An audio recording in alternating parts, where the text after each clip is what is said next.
We began our study in Psalm 22 last week, and I felt it was such a complex, important psalm that we would take another week with it.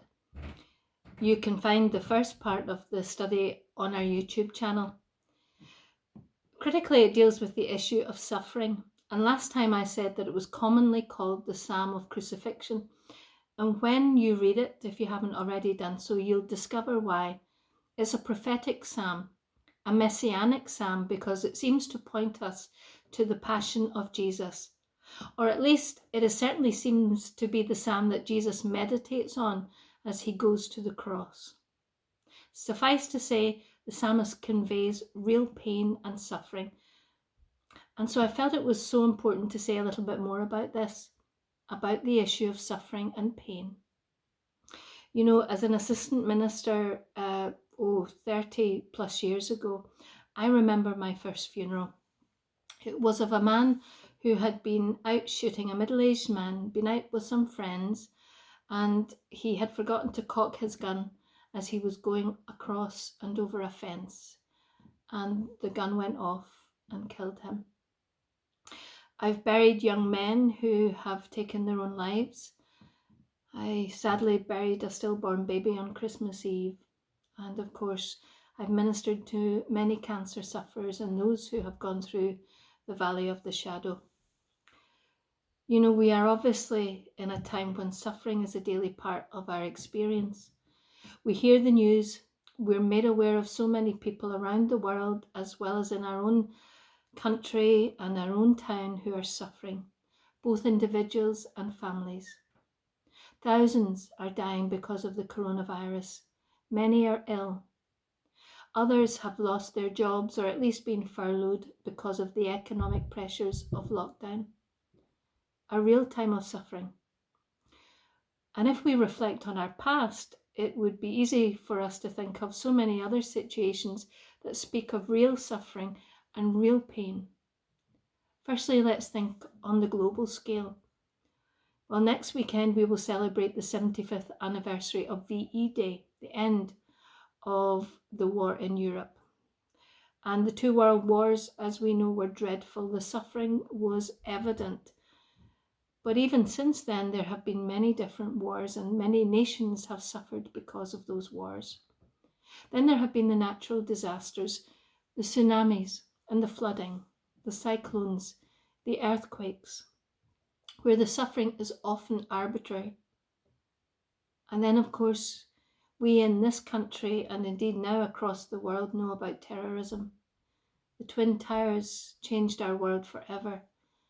And then, of course, we know of the terrorism in the Middle East, in Sudan, in Darfur, and Rwanda, here in Northern Ireland. And then, of course, there is the suffering of martyrdom. Did you know that more Christians were martyred in the last 120 years than the previous 1900 years?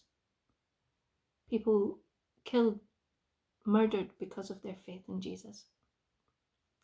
And then, of course, there are the community tragedies, like Aberfan, a Welsh village where a large coal tit collapsed and devastated Pantglas Primary School, killing 116 children and 28 adults. And often we've heard of plane crashes or a ship sinking. Maybe on a more personal note, we might have asked God, where are you and why? When we think of all the different issues in the world, like racism or drug abuse and alcoholism, when we either hear of or are part of a broken family situation. What about those who are killed in accidents? And of course, we know that we suffer when we are bereaved, maybe if we're in an unhappy marriage, whether we've had a miscarriage or are unemployed, or because of real extreme poverty. All types of suffering and pain. And because of that suffering and pain, people have said there can't be a God of love or mercy or compassion, because if there was, why would he let such things happen? For us as Christians, we believe that God is both good and all-powerful. But actually, C.S. Lewis, the author, describes the argument very well. This is what he said. If God were good, he would wish to make his creatures perfectly happy. And if God were mighty, the Almighty, he would be able to do what he wished. But the creatures are not happy. Therefore, God lacks either goodness or power or both. Why do bad things happen to good people? Or the reality is that bad things happen to both good and bad people. Jesus said that God causes the sun to rise on the evil and the good. You'll find that in Matthew chapter 5. The question of why we go through pain and suffering, well, you know what? We don't have simple answers. Theologians and philosophers have been struggling with the problem of pain and suffering for hundreds of years. And I don't want to minimize anybody's pain and suffering. And I too have gone through such pain and such suffering. What I want to do is share a little of what I do believe. 3 main reasons why pain and suffering happens. The first is human freedom. Suffering was not ever part of God's plan when he created us. Genesis 1 and 2, you'll read about that. No suffering was there before we rebelled, and there won't be suffering when God creates a new heaven and a new earth. You know, today I led a funeral service where we read the words of Revelation chapter 21, where there is going to be a place for those of us who follow Jesus where there won't be any more crying or pain or tears or sorrow. Suffering will not take part or be part of the new heaven and the new earth. And suffering only entered the world because Adam and Eve disobeyed. Why did God allow them to do it? Because of love. You know, folks, we can only truly love if we have real choice. Love is not love if it's forced or manipulated. We can only truly love if we have that choice. We're not puppets. God gave us the choice and the freedom to love or not to love. And often men and women have chosen to break God's laws, and the result has been suffering. So human freedom, free will, is often why we have suffering and pain. We get to choose how we behave and what we do. And the second, of course, is the issue of sin. Romans 5 verse 12 says this, therefore, just as sin entered the world through one man, and death through sin, and in this way death came to all people because all sinned. So death, disease and illness are a direct result of sin. It's not necessarily a punishment for our own personal sin, but rather we experience these things because we are in a sin-filled and a sin-diseased world. Some suffering is to do with our own sin.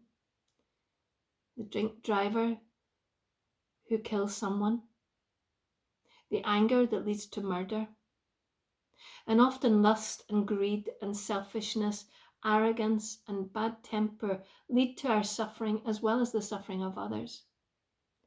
But not all suffering is the direct result of our own sin. Think of Job's friends who thought he must be suffering because of his own sin, and they were wrong. And Jesus himself repudiates the link between sin and suffering in John 9, the first 3 verses there. That's the story of the blind man who was asked, who sinned, you or your parents?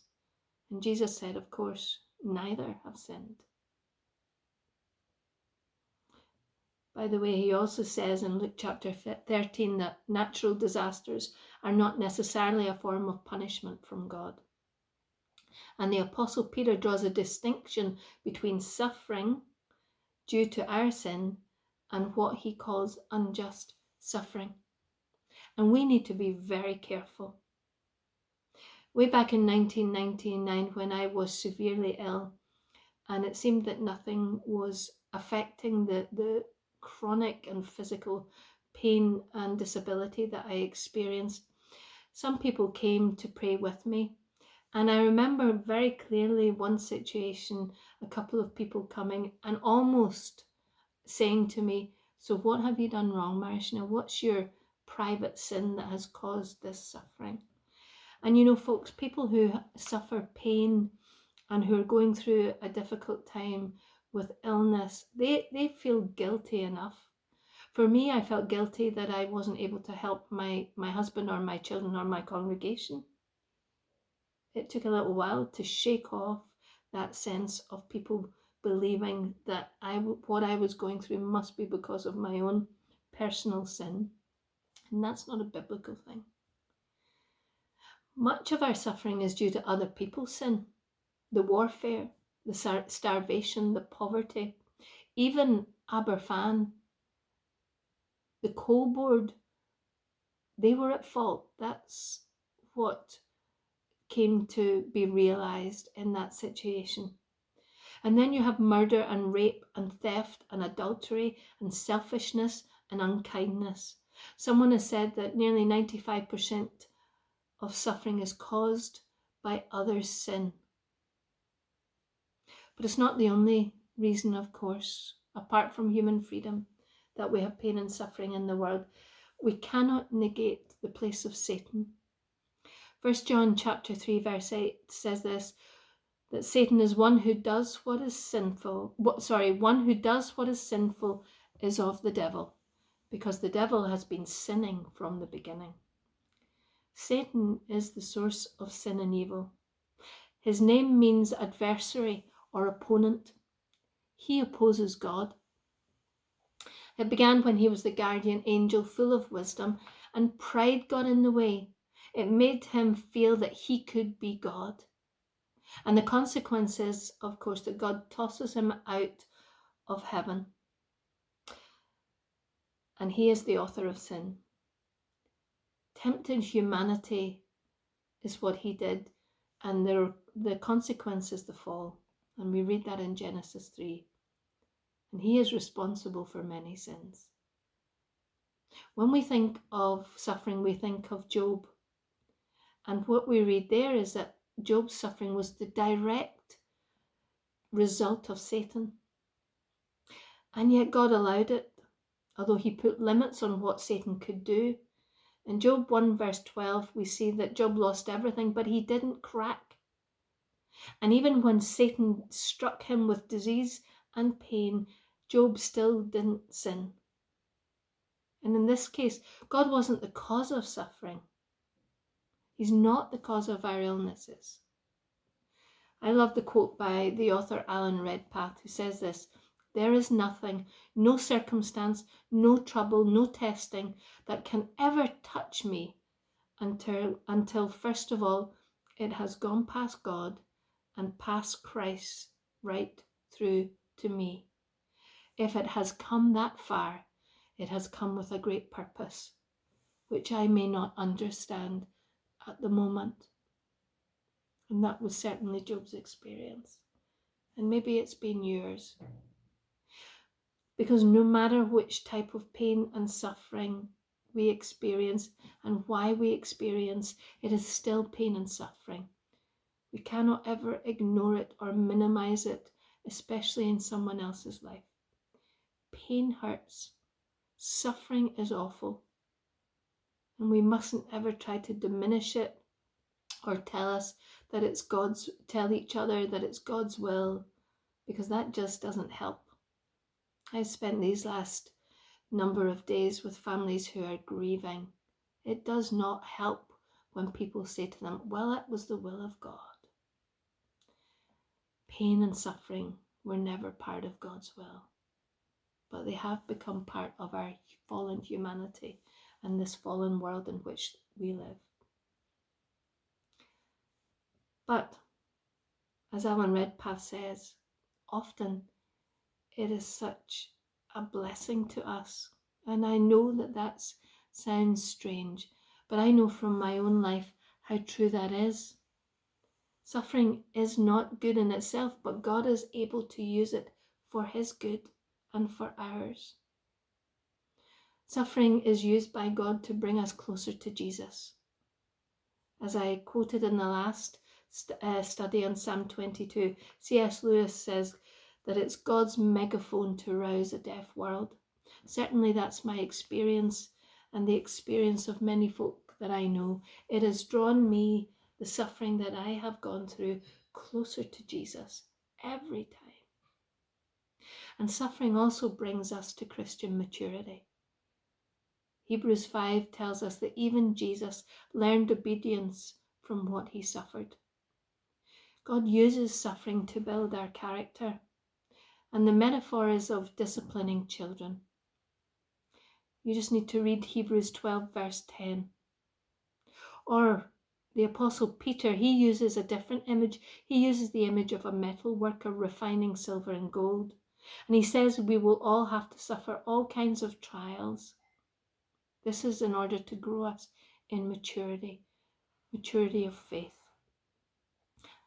1 Peter 1:7 talks about that. And we know, if you've read John chapter 15, how Jesus himself talks about us being pruned. He is the vine and we are the fruit, and we need to be pruned. And there are times in our lives that we go through pain and suffering in order to be pruned so that we might be more fruitful.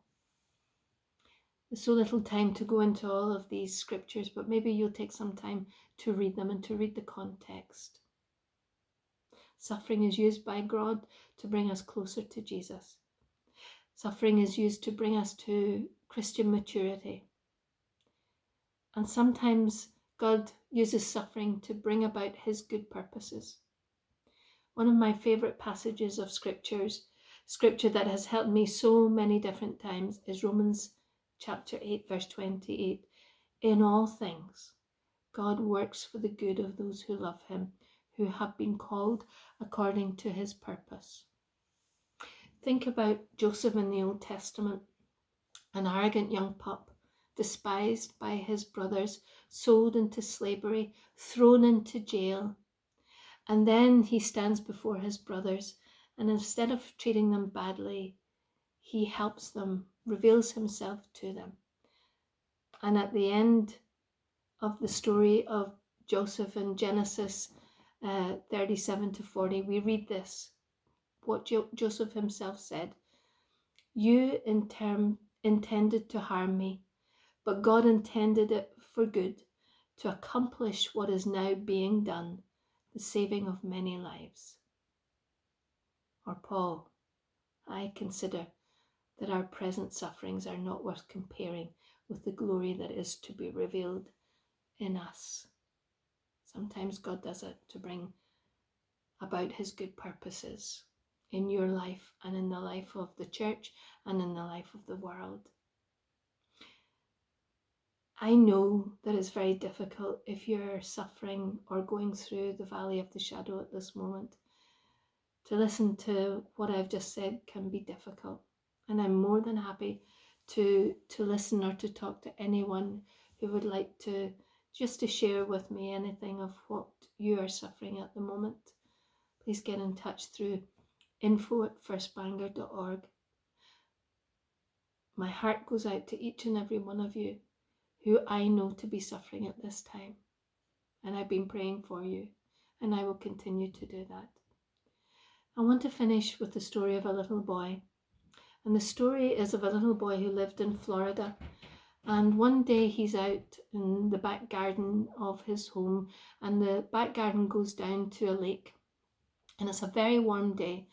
His mother's inside, his father's in the other part of the garden doing some work. And the little boy decides to take off his clothes and jump in the lake because he's so hot. And he's frolicking in the lake, and the father hears him and comes round to see what he's doing. And not only does he see his son, but he sees in the corner of his eye an alligator coming towards his son. He shouts and he screams for his son to get out of the water. The little boy tries to swim away, and just as he's getting near to the water's edge, the alligator gets the little boy. And the father grabs the boy, and he basically gets into a tug of war with the alligator. with the little boy in the middle. Some neighbour has heard him and comes and helps the man to get the little boy away from the alligator. And when the little boy goes into hospital, the neighbour comes to see him, and he says to him, "I'm so sorry that you are so scarred." The little boy had scars on his legs where the alligator had got him, and it would take many, many months for him to be recuperated. But the little boy said to the neighbour, "Do you want to see the scars on my arms?" And when the neighbour looked down, the little boy had real cuts in his arms where his father's nails had gone in to grab a hold of him so that he would finally get him out of the water and away from the alligator. And the little boy said, "Look at my scars. They are the sign that my father loves me and did everything he could to save me." Wow. You know, I hope we can identify with the little boy. For each one of us, I'm sure, has scars, not from an alligator, but maybe scars from a painful past. Some wounds are there because God has refused to let you go. Some wounds are there because of someone else, and they may not be physical wounds, but they are wounds in your heart or in your troubled mind. But some wounds are there because God has refused to let you go. And in the midst of your struggle, He's been holding on to you. He loves you as your Father. You are His child. He wants to protect you and to provide for you. And you know, sometimes we do foolishly wade into dangerous situations and we suffer the consequences, not knowing what lies ahead. This life in this fallen world is dangerous, and our enemy is always waiting to attack. The scripture says he's prowling around like a roaring lion. That's when the tug of war begins. And if you have the scars of His love on your arms, be grateful, friends, because they are signs that even in the middle of the suffering, He did not let you go. Psalm 22, the second part, is a song of praise. And so the psalmist goes from crying out to God, my God, why have you forsaken me?" to a song of praise, because he knows who God is. I hope you do too, friends. May God bless you.